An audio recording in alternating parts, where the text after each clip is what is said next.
Welcome to GGL news. Kurnool జిల్లా ఎమ్మెగనూరు నియోజకవర్గంలో ఉరుములు, మెరుపులు, ఈదురుగాలులతో కూడిన భారీ వర్షం. టీఎస్ కూలూరులో గాలికి లేచిపోయిన ఇంటి రేకుల పైకప్పు. పుట్టపశం దగ్గర రహదారిపై నేల కొరిగిన చెట్టు, భారీగా నిలిచిన వాహనాలు. కర్నూలు జిల్లా ఎమ్మెగనూరు నియోజకవర్గంలో ఉరుములు, మెరుపులు, ఈదురుగాలులతో అకాల వర్షం కురిసింది. ఈ హఠాత్తు పరిణామంతో జనజీవనం పూర్తిగా అస్తవ్యస్తమవడమే కాకుండా పలుచోట్ల భారీ నష్టం వాటిల్లింది. ఈ గాలివాన ధాటికి ఎమ్మెగనూరు మండలం టీఎస్ కుల్లూరు గ్రామంలో ఒక పేద రైతు కుటుంబం తీవ్ర నష్టాన్ని చవిచూసింది. గ్రామానికి చెందిన సురేష్ అనే రైతు నివసిస్తున్న రేకుల షెడ్డు పైకప్పు గాలికి కొట్టుకుపోవడంతో ఆ నివాసం కాస్త పూర్తిగా ధ్వంసమైంది. దీంతో ఇంట్లో భద్రపరుచుకున్న బియ్యం, నిత్యావసర సరుకులు, గృహోపకరణాలు అన్నీ వర్షధారణమయ్యాయి. కట్టుకున్న గూడు కూలిపోవడంతో కాకుండా కడుపు నింపుకోవడానికి కనీసం గింజ కూడా మిగలకపోవడంతో ఆ కుటుంబం దిక్కుతోచని స్థితి పడిపోయింది.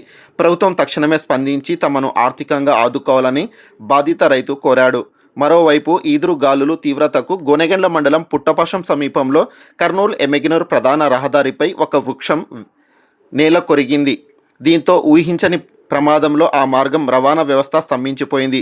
ఇరువైపులా వాహనాలు నిలిచిపోవడంతో ప్రయాణికులు, వాహనదారులు తీవ్ర అవస్థలు పడ్డారు. దీంతో గ్రామస్తులు, నాయకులు చెట్టును తొలగించి రాకపోకలను పునరుద్ధరించే కార్యక్రమాన్ని చేపట్టారు.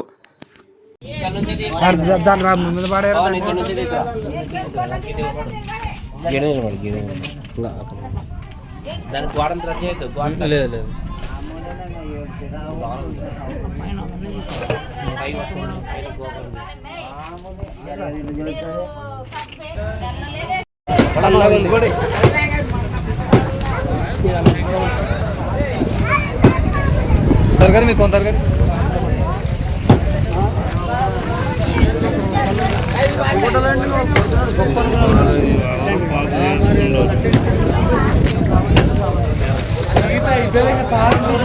मला आज नदी पहिली